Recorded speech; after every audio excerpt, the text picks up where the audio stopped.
First and foremost, protect yourself at all times. Obey my commands at all times. Touch gloves, come out banging at the bell.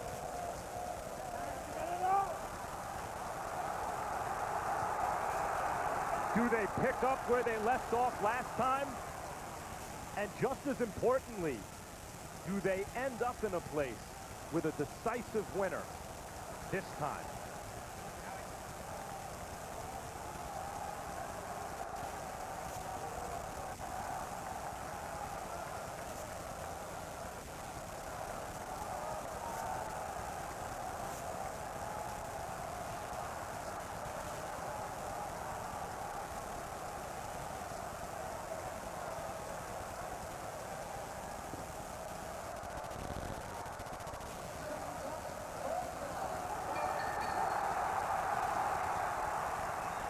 Will it be round 13? They had a raucous battle 3 years ago and have spoken to each other countless times on the phone since then. Good left hook to start things off by Kessler.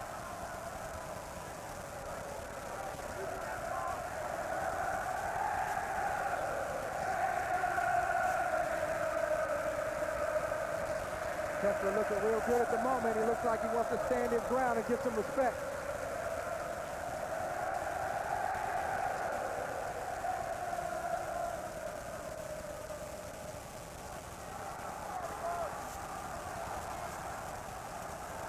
Kessler jabbing to the body.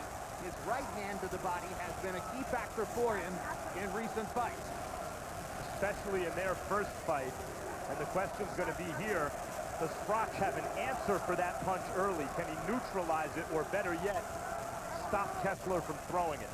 Froch fighting with that hands-down style. You saw Kessler land a clean jab moments ago. Froch has been working mostly with the jab in round one. Kessler slipping it most of the time. Another body shot from Kessler, and now Froch gets the jab in.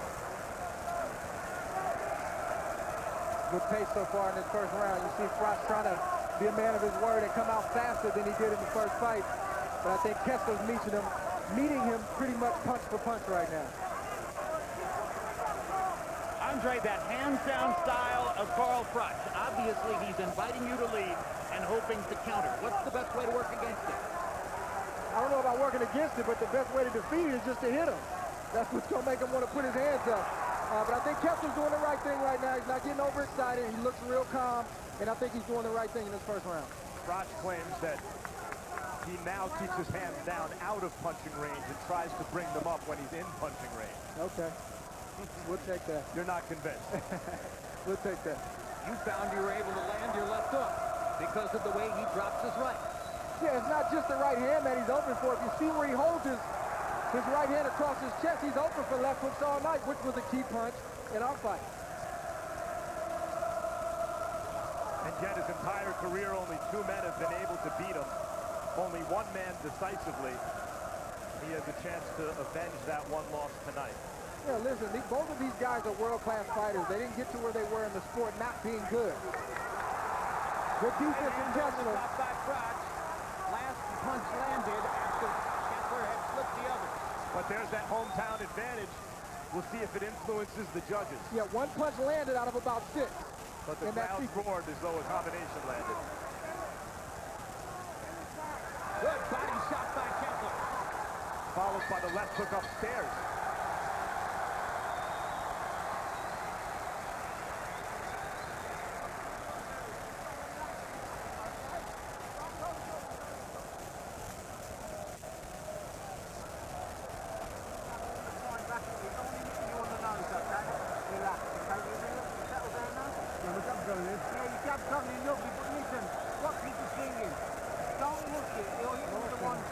Only at the end you will give it, but that was a good start. You wouldn't have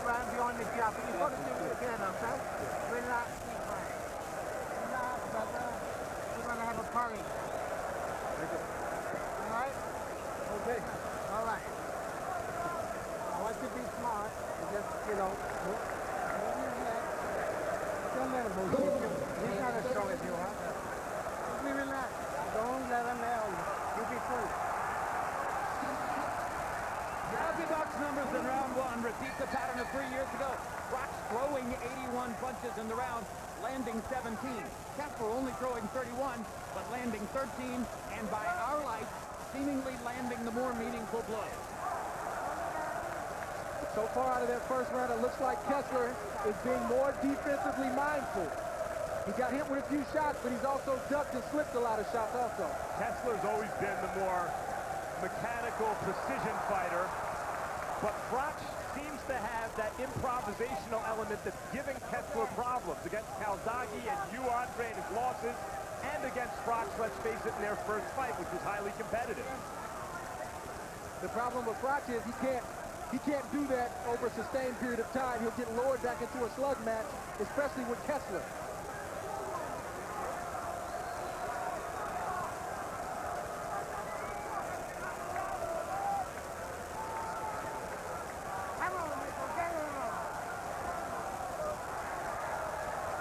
That right hand to the body again. Kessler focusing on the body. Froch hasn't really gone there yet.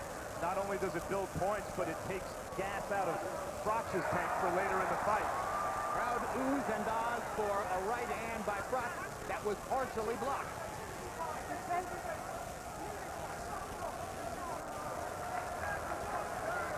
Andre, what does Froch do to neutralize the right to the body or get Kessler to stop throwing it? I don't think Froch is worried about the right hand to the body. Froch is offensively minded. He's not worried about the right to the body. I don't know if it's affecting him or not. He's more or less trying to get his shots off, and that's just called Froch. Now Froch throws a left hook to the body, and it sets up a right up top. And that hurt Kessler. Kessler's holding. First time Kessler's been hit hard in the fight. And Kessler rabbit punched in the clinch. Good move from Kessler. You hit me behind my head, I'm going to hit you right back. Good move.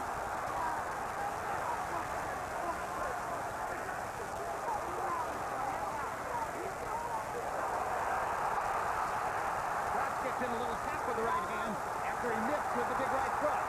Now he bangs Kessler into the ropes. A lot like their first fight, taking turns, dishing out punishment. Their styles, Max. Their styles.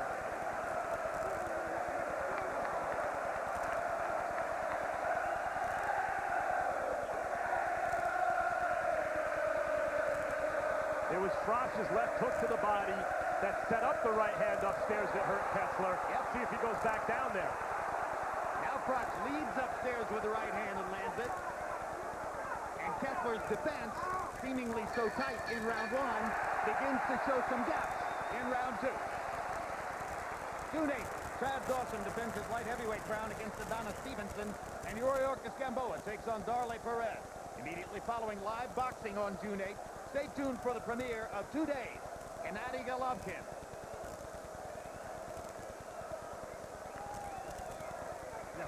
Jab, jab, right hand. 1, 2 up, move water right away from his right hand, okay? Defend his left up, all right? Relax. Yeah, listen, you've got to stop charging in. Just keep boxing, mate. All I want you to do is box. Froch is always thinking about getting that right hand in there. He throws a jab and gets it in right around the gloves of Kessler. Quick jab to blind him, shot right on the ears. It wobbled Kessler. It hurt him momentarily. I don't know why Kessler would feel he needs to retaliate. That was a clean punch. Kessler is the one who turned his head. And the CompuBox numbers for round two show that Froch's freewheeling style begins to make its mark. Kessler has only thrown 60 punches in 2 rounds by CompuBox count. He was 6 out of 29 in that round. Froch, 21 of 95. Well, for those who wanted Froch to start faster this time, they got their wish.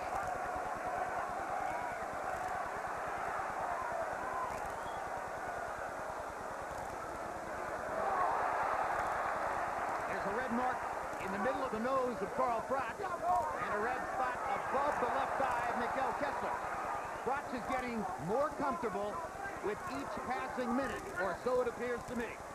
Kessler has a really good jab. I think he needs to pick it up and use it more. There it is. To hide that right hand and that left hook that he's looking to load up and land. He doubled with it that time and landed both. Every time he throws it to the body or to the head, he lands it.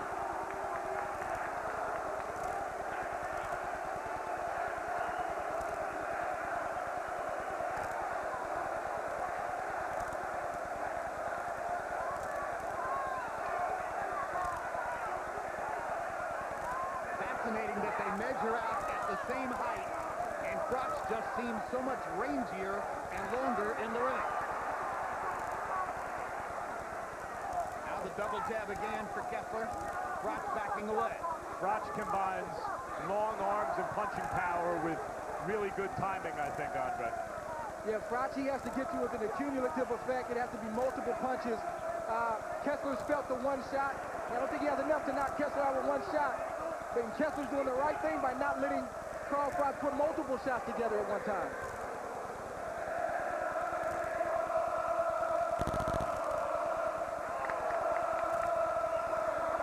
Froch keeps landing that right hand behind the ear of Again Kessler. with the right hand. 3 straight times he made contact with the right hand. He can't keep giving that shot up.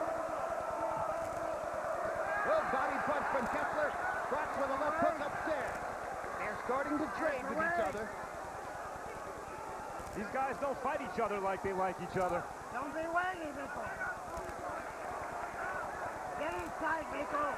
Don't go back, go sideways. Side to side, Michael.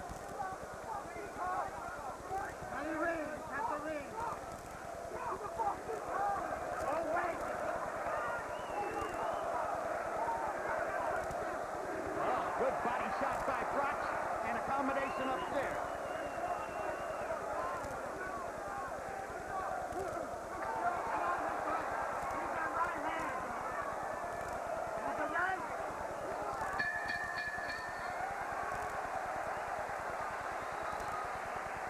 Kessler's face starting to show damage as he comes to his corner at the end of round 3. You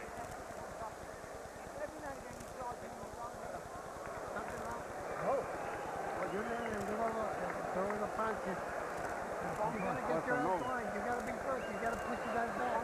Yeah, don't wait for him and don't go back. It's shit, man. Okay. Hey. Okay. Listen, here's the thing as well. Listen to me. It's really important you gloves you up because he'll throw the left rights now. He'll have 2 or 3 rounds where he'll have a go. You've got to knock him sick with his jab and the right hand and the counter. Moving in and out, okay? Have another big straight one. Listen, sharp, easy gloves up, countering.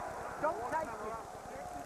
Boundary box numbers through round 3 show that Froch's much greater activity level is beginning to make its mark. That round he was 31.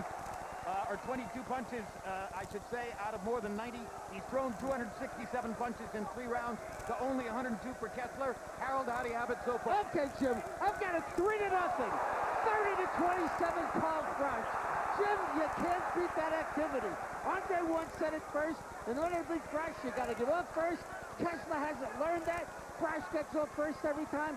Murdering him with that left jab. Jim, that ring is huge. You're not going to see this fight go up on the ropes. It's got to be 24 feet at least. 3-0, Carl Froch. I don't know if Kessler's trying to pace himself or if he's looking to land one big shot, but he's on the road. He's got to pick up the pace. He's got to pile up some points against Froch. I think Froch's reach and his punching power are keeping Kessler honest. That could be true, but this is the second time these guys fought, so this isn't something he's not familiar with or he hasn't felt before. Hard left hook by Kessler. His best punch since round 1. Now Froch stops him in his tracks with a jab.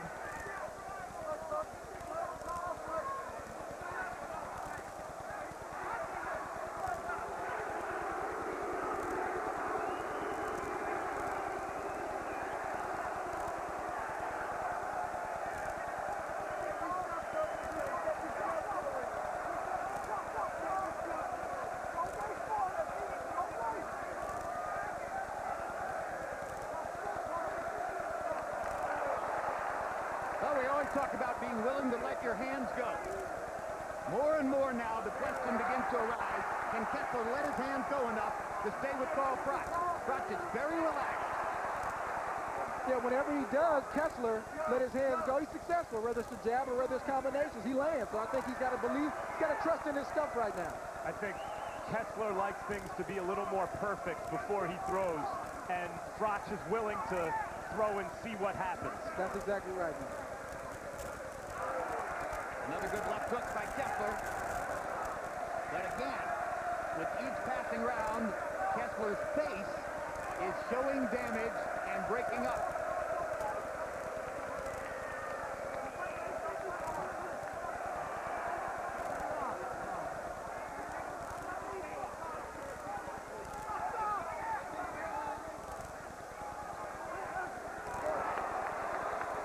Uppercut by Froch. He'll throw it from distance, and that may give Kessler some left hook opportunities as well. Left hook to the body by Kessler. Froch just sticking that jab, moving, sticking the jab, moving again.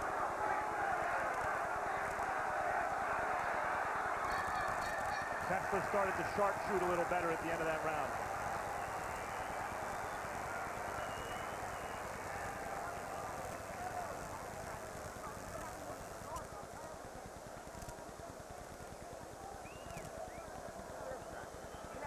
You've got a little blaze on you, right? That should be the last time you hit your jabs, okay? Yeah. Don't load up your loading up. Give me the inch well, so. Get the jab on him. Get the jab on him sharply and the 1-2 and then counter him. He's going to keep targeting you even if you hold your feet. Okay, Yeah. keep your eyes. Stay free. Okay, do you understand what I'm saying? You listen, be much tidier and don't Only right, one to the right. Keep right there, keep your head high, you can nail me. Right? But calm yourself, you're a little bit tight. no problem. You get inside, hold your head up and fight this motherfucker. Yeah, when you're, don't go out, stay inside, you go. In round 4, Kessler began to open the toolkit a little bit and came close to staying with Froch in terms of landed jabs, 18 to 14 for Froch. But overall jabs through the 4th round, Froch has thrown 263. Kessler has only thrown 122. That's what judges tend to see.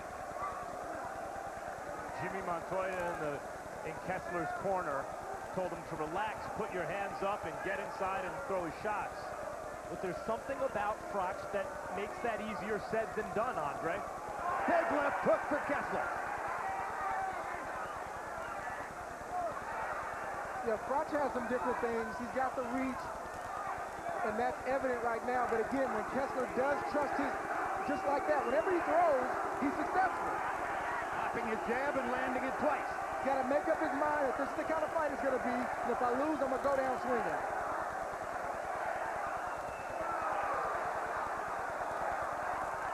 Kessler known as a right-hand puncher, but knocked out Alan Green with a new and improved left hook, one shot. And he's starting to find the range on that hook now. His left hook has definitely been his best punch so far here, as he's landed 2 or 3 of them in the last couple of rounds. Clean shot. Open him up, people, open him up. Froch still relying mostly on the jab. Froch isn't necessarily trying to land anything clean. He's just letting his shots go, and he's piling up the points, and he's winning these rounds. But we still got a long way to go. Hard right hand by Kessler.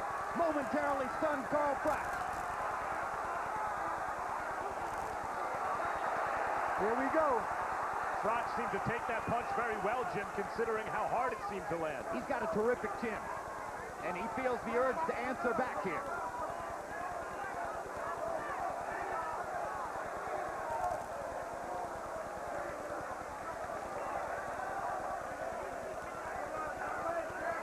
Body shot by Froch with the right hand.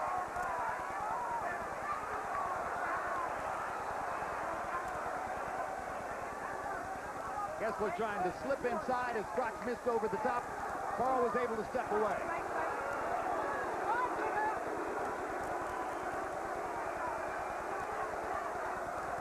Kessler seems to have figured something out, moving to his right and throwing the left hook, Andre. See, again, Max, I don't know how technical it is. I just think he's willing to let his shots go, and that's why he's landing.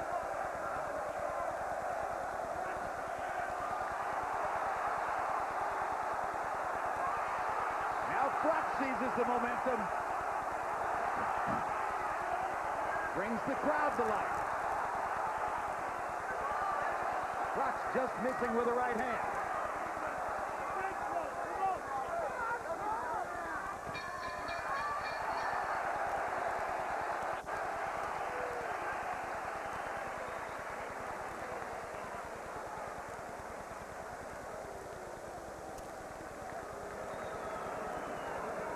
They fell out. Grab his arm. Just been warned about the late. But That's a little too late. I don't want it late okay, again. not Late too again? late. Grab his No arm. problem. Gather Bring your water.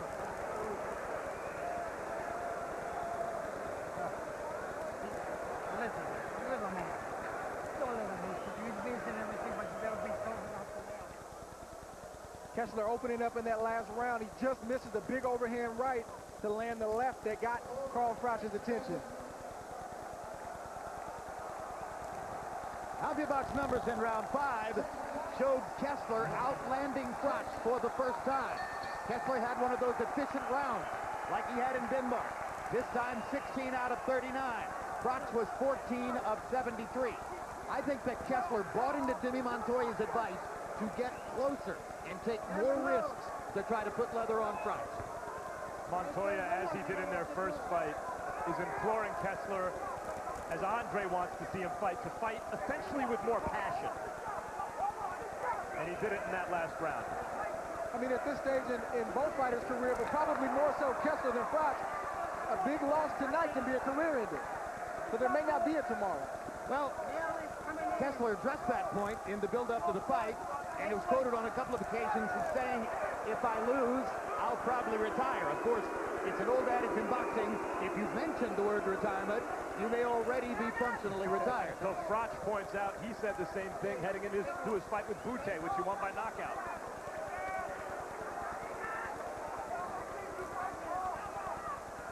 So there was a warning for a low blow against Mikhail Kessler, and he lands a huge right hand as they step back into action. He hurt Froch with that. What you call getting buzzed. And he followed up with a good left hook. And now Froch wants to answer back. Froch has that thing inside him, as you mentioned, Jim, when he gets hit, wants to hit you back twice. Yeah, most fighters do, Matt. Most good fighters. Nature of the two athletes, nature of their rivalry as well. Man, I'm really impressed with Kessler's improvement in defense. That's why he's in this fight the way he is right now. He still needs to pick it up, but defensively, he's made some adjustments in training camp. Which ones do you notice? Man, he's just not getting hit as much. Simply put, I mean, I don't think he's doing any one thing, but he's just More defensively mindful. more mindful and more responsible. Kessler landed another left hook in that exchange. Let's see what Froch tries to come back with.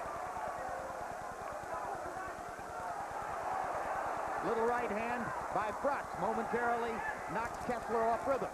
There's something about the way Kessler looks when he's getting his balance back that makes the punch look like it shook him up. That's a good point, Matt. A lot of what goes on in fights, especially when the judges are concerned, you want to make sure that your body language is always in command. Froch is starting to try to block that Kessler left hook, bringing his right hand up into a blocking position. That could give Kessler some opportunities on the other side. Kessler's been tattooing him the last couple rounds.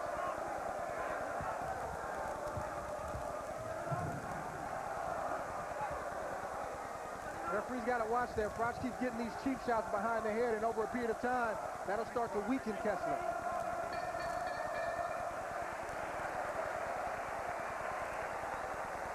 June 8th, Chad Dawson defends his light heavyweight crown against Adonis Stevenson, and Yuri Orcus-Gamboa takes on Darley Perez immediately following live boxing. Stay tuned for the premiere of 2 days in Adi Golovkin. Triple G, one of the most glamorous rising stars in the sport. Listen, you got up to the ref ball, exactly. Listen, you're halfway now.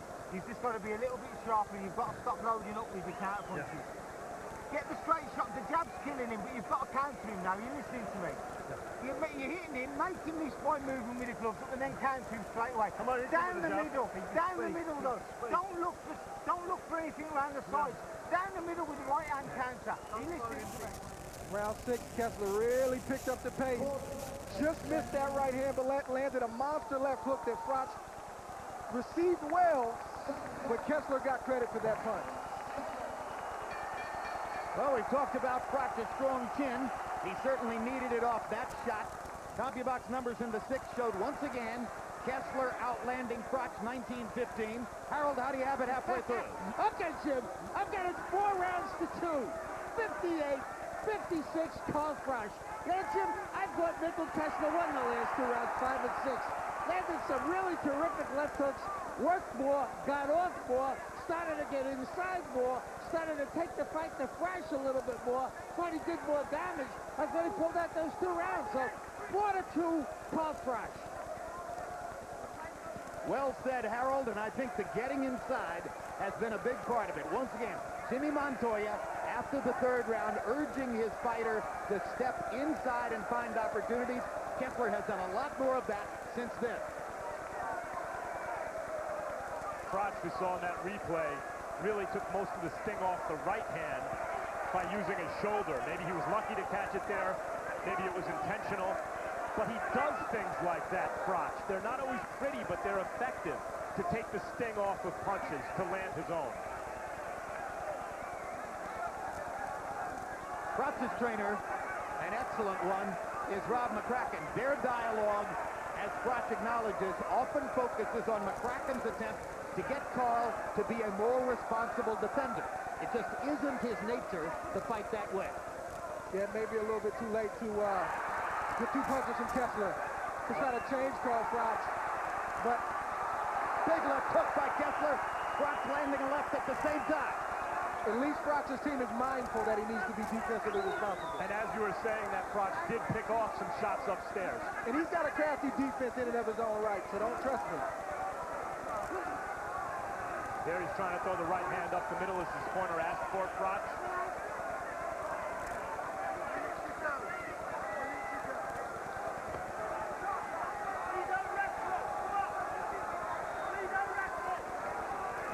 Froch looks a little confused at the moment, or he's trying to take a breather in this round.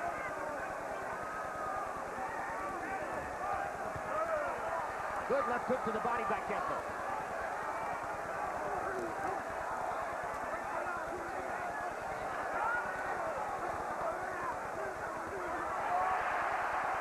Froch gets one into the body. Hard right hand by Froch. Kessler momentarily wobbled by that one. Froch has got something to work with here.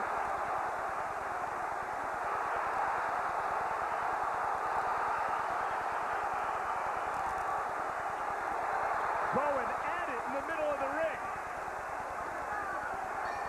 What a round, what a fight.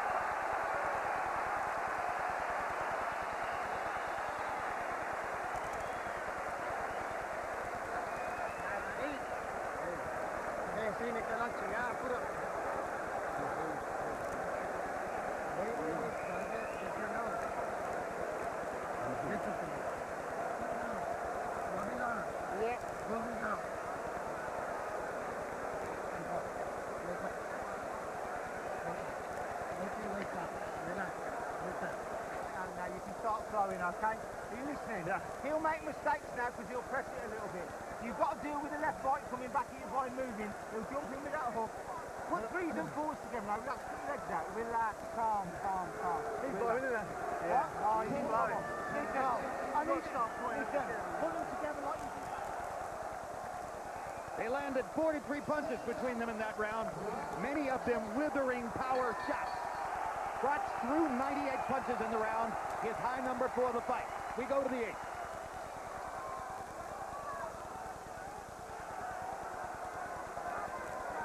And that last round, Jim, shows you what we're doing here, because they put on that kind of a show the first time around. Big left hook by Froch. That landed with a thud you could hear reverberating around ringside. Hard right hand by Kessler over the top. Fight is getting better, Andre. Both guys are stepping it up. They're looking real intense. It's ebb and flow. Nobody really has an advantage at this point.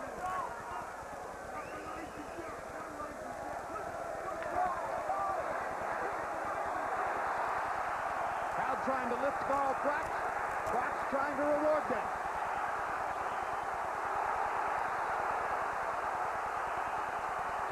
Kessler telling him to bring it. Feels like he can counter. Come on, put him together. Froch momentarily dropped his hands to admire his work a moment ago, and Kessler ripped him with a left hook. But he's still in the fight, although Froch has landed some heavy stuff in the last couple minutes. Right hand by Froch again. Kessler comes back to the right of his own.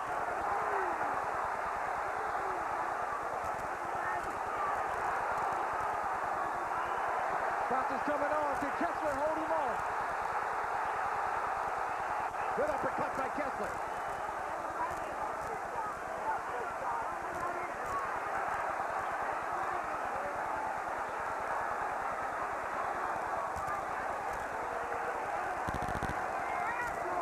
So far, this round has been Froch willing himself.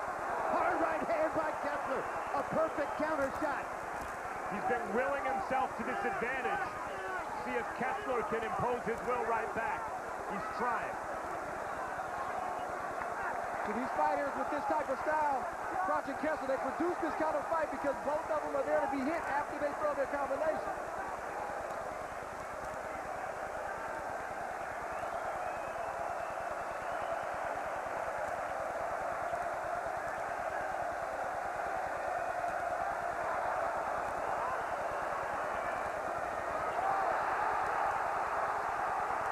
Right hand landed for Froch. Right hand landed for Kessler.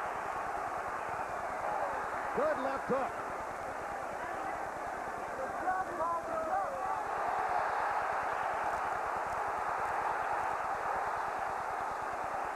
Kessler's throwing shots that should discourage Froch, but they do not. Absolutely not. Again, Froch's greater activity level continuing to give him the edge in the fight.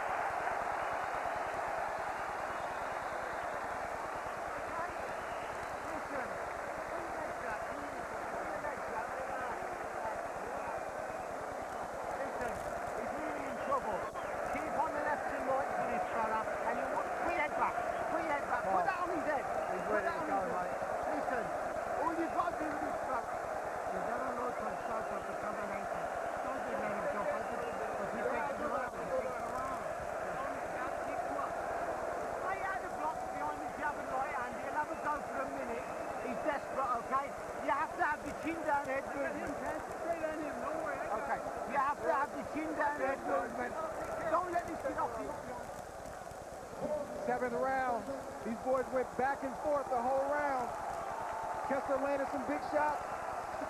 Here comes Froch right back, landing a big shot of his own. Mikhail Kessler has had 48 prize fights in his career. He's won 46. He's lost only to two true greats, Andre Ward and Joe Calzaghe. Now as we come to round 9, with Kessler having said, if I lose the fight, I might retire. It appears his career is on the line because Carl Froch is keeping the pressure on, pouring on the punishment, throwing more and more punches, and Kessler is fighting back and fighting valiantly, but hasn't been able to mount as much offense as Froch. So normally, if a fighter comes in at times as sloppily as Froch does and is countered with pinpoint power punches by a puncher like Kessler, he pays a price. But Froch simply doesn't pay the same price. He refuses to do it. He won't allow himself to be hurt by these punches. An apparent world-class chin.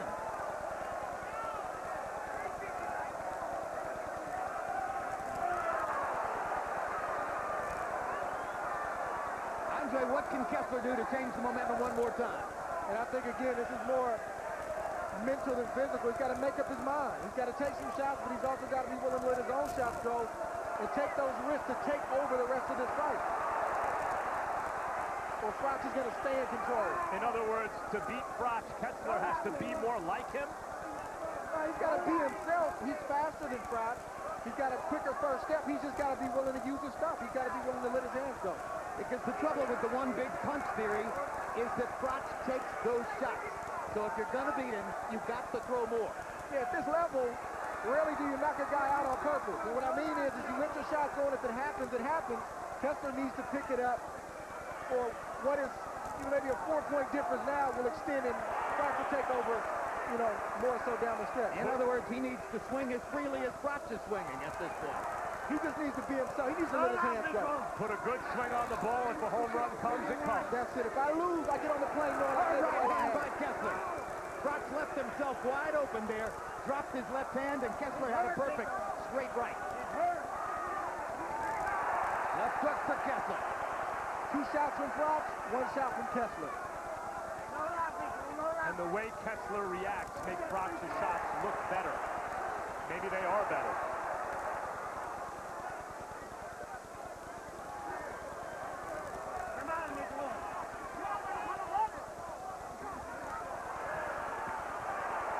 Perfect right hand for Kessler. Froch kept on coming. That's the story of the fight, Jim. Now Froch throws in a couple of shots to the body. Trying to back Kessler off just a little more. In their first fight, each man had the other reeling at times. That hasn't been the case thus far. Might it be the case over the upcoming championship rounds? It's been a tremendous first 9 rounds. Give me the water. Listen. I don't know how to get out of this. We gotta win this fight. The mental shit is better than anything else. Get away from this. You're not tired. You come straight out and you have a shot round. Yeah. Okay? All right, listen, you're full of energy. He's not. He's really struggling. He's only hitting you when you're stopping you stay there. You let him punch. Relax, put your goal. Just 10, Yeah, but 11, listen, 12, man. listen. Start letting your hands go. Don't waste this, let him back into this.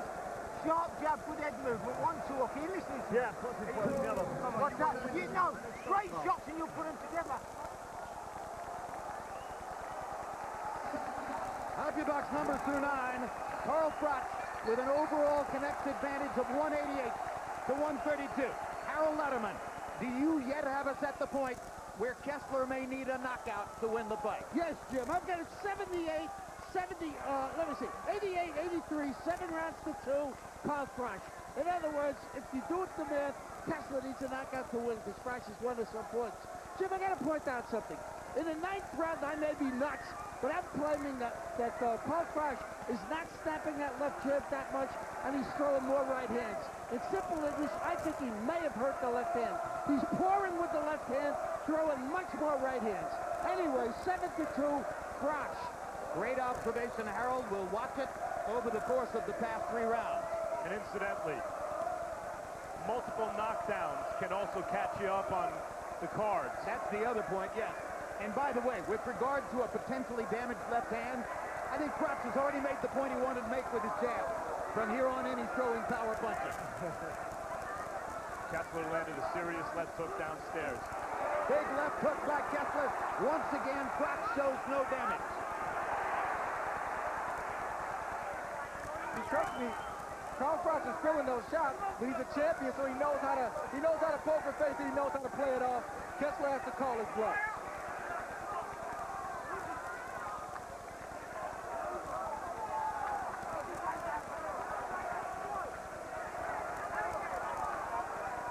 I don't know if this is a physical deterioration from Kessler or if it's mental, but he doesn't seem to have the same zeal that he had in the middle rounds, and I don't know why. Comes back with a left hook there. Hasn't been able to really hurt Froch, despite the number of heavy shots he's landing. Well, when a guy who feels as though he may be near the end gives it that one last stand and the other guy takes it and comes back, that can take something out of him.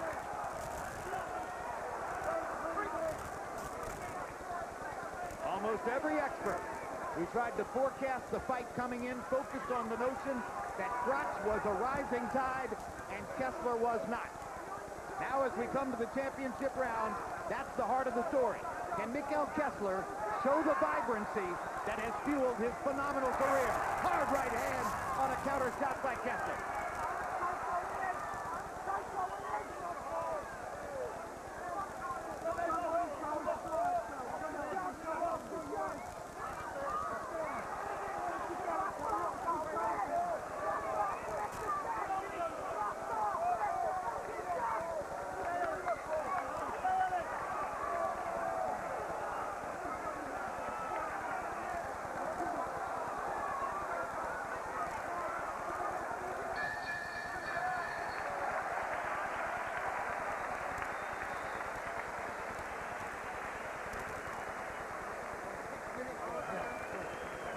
tonight's primetime replay of Froch versus Kessler 2. Real Sports features the man responsible for turning around the Penn State football program, head coach Bill O'Brien.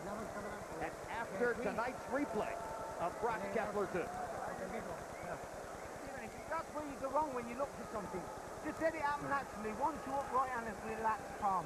Listen, You can still bang a bit. yeah, I know. Keep your chin down, keep your head moving. He's in trouble. Double, treble up your attack now, and then react first inside. Uppercut hook as soon as you're inside now, okay? All right, have a spit. No, 6 minutes. Listen, mate, I'm being serious here. I need 6 minutes of razor sharp minutes. Are you listening?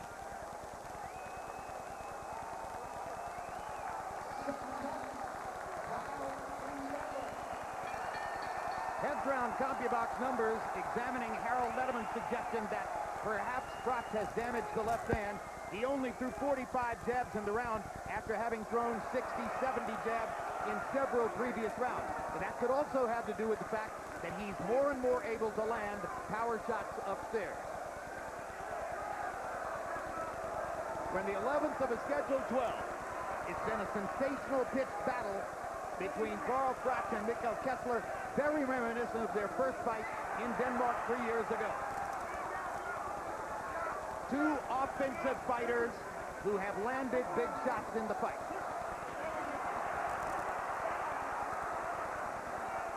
It is very similar, Jim, and it shows you at this level the tiny bit of difference that separates top fighters, top athletes. As you mentioned, Froch is a rising tide, and Kessler maybe not quite what he was, but close. But that little bit of difference, although Kessler's doing very well here now, has made all the difference so far tonight. Well, since their first fight, Froch has been on a sort of murderer's row tour of the 168-pound weight class, whereas Kessler had a long layoff with double vision and another long layoff with an elbow injury that required surgery. Only 13 rounds of boxing in the last 4 years. So there's a vast difference in their activity level coming in, and it doesn't seem to have worn Froch out, but rather has lifted him to a higher level. Kessler's landed some great shots this round, Andre, and Froch keeps coming. 3 good shots right there from Kessler. Froch comes right back. Good steady round, but I think Kessler has the edge at the moment. Oh, Yeah. I think Kessler's winning the round, but as we've discussed, if the scorecards look anything like Harold Letterman's scorecard, he needs to do better than winning rounds. That's right. And even if one, let's say, goes the other way, he would still need at least a knockdown to pull even in the next round, Kessler. And here in Great Britain, you don't expect Kessler to be getting breaks on the cards. Not at all. Oh, he buckled Froch. Yes, he did.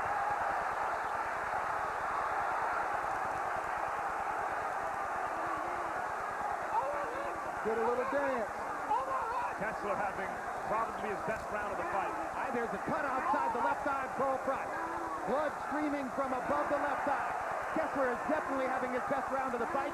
In fact, the last minute has been his best minute of the fight. That's right. Genuinely, it seems hurting Froch. But here comes Froch with that warrior comeback. Okay, you got me. I'm going to get you. Right now. Tremendous round.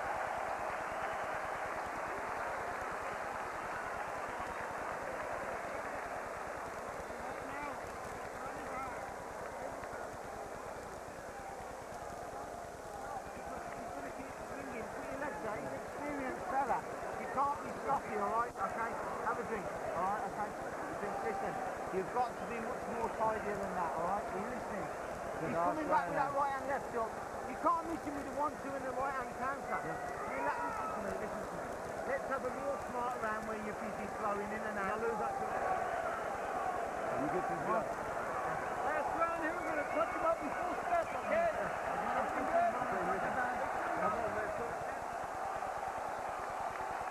Not always the big shots. The small little shots like that from Kessler that'll wobble the legs of a fighter if he doesn't see it coming. Good shot from Kessler. It was a tremendous round from Mikkel Kessler, who landed 26 out of 58 punches, almost all of them power shots. Froch, however, was still throwing throwing 88, landing 24. Lest you worry about home court scoring. The judges are from Nevada, Venezuela, and France. But they, too, can hear the roar of the British crowd. And maybe more importantly, coming off his best round, can Kessler do something dramatic here that turns the story of this fight on its ear, Jim? That's what it would appear to take. He needs at worst a knockdown or two, and at best a knockout in this 12th round to get his hand raised. I'll say one thing. I think in terms of accurate, solid punching, this is an even better fight than their first fight. They have landed more thunderous shots here tonight than they did 3 years ago. Slightly less competitive, slightly more brutal. 100%.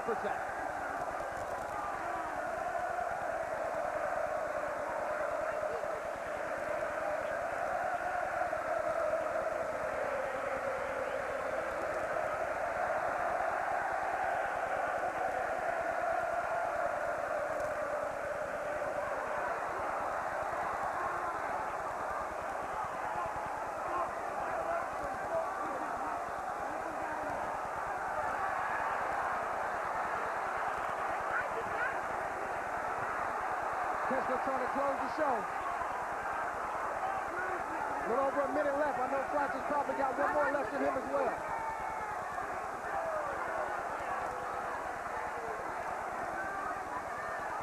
And just to cover the obvious base, if any of these scorecards were closer than Harold's after 9 rounds, Kessler may have won the last 3.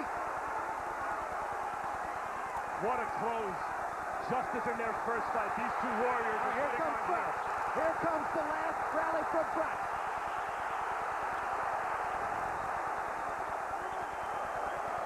And this is why 18,000 fans bought up all the tickets in 3 hours. This is what they remember, and this is what they got tonight. There's no pretense of defense from Carl Froch here. He's willing to trade shots down the stretch.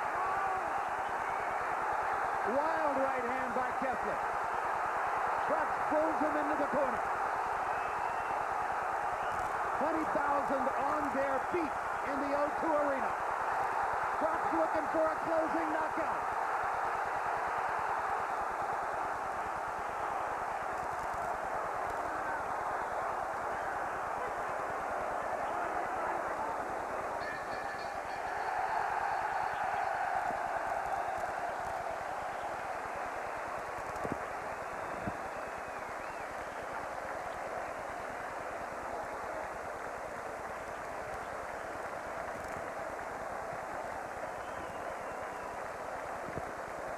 A tremendous finish.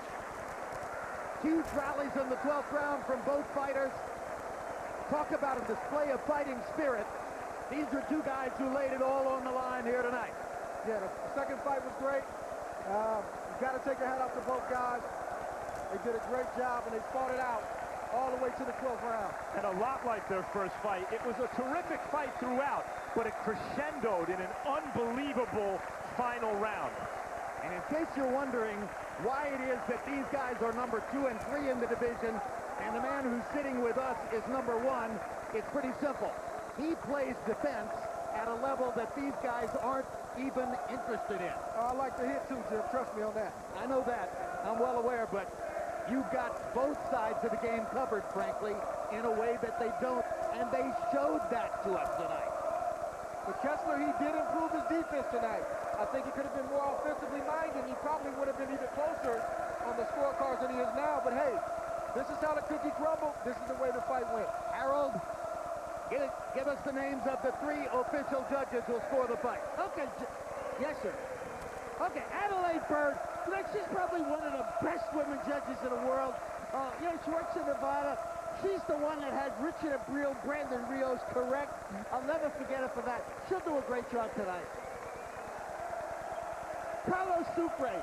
They say he's from Venezuela. He lives in Boca Raton, Florida.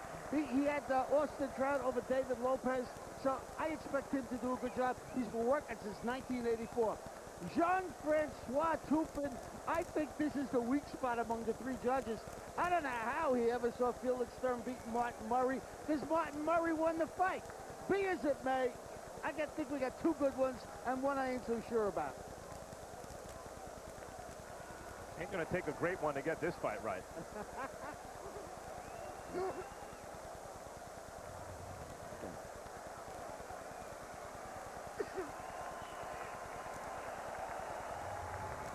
In case you missed it, Harold Letterman's scorecard was 117-111 for Froch, which tells me that Harold must have scored the 12th round for Carl Froch after that big rally in the last minute.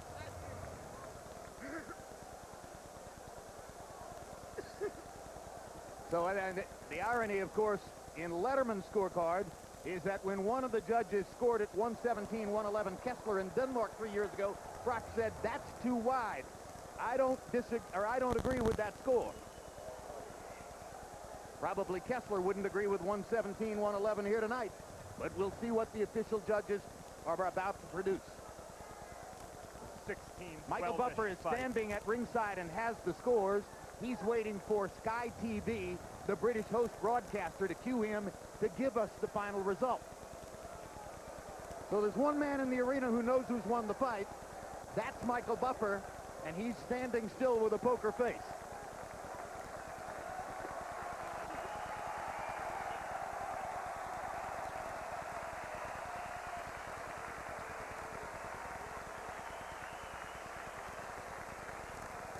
Once again, we are not the host broadcaster here, so we don't control the motions of the fighters or the officials. And now here comes Michael with the official decision. A round of applause for champion versus champion.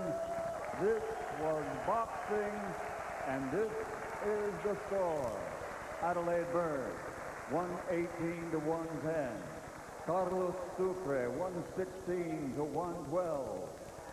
Jean-Francois Toupin, 115-113. All three judges scored to the winner by unanimous decision.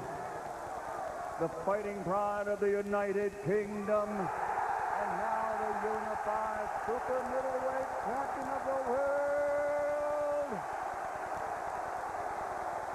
Harold, the Cobra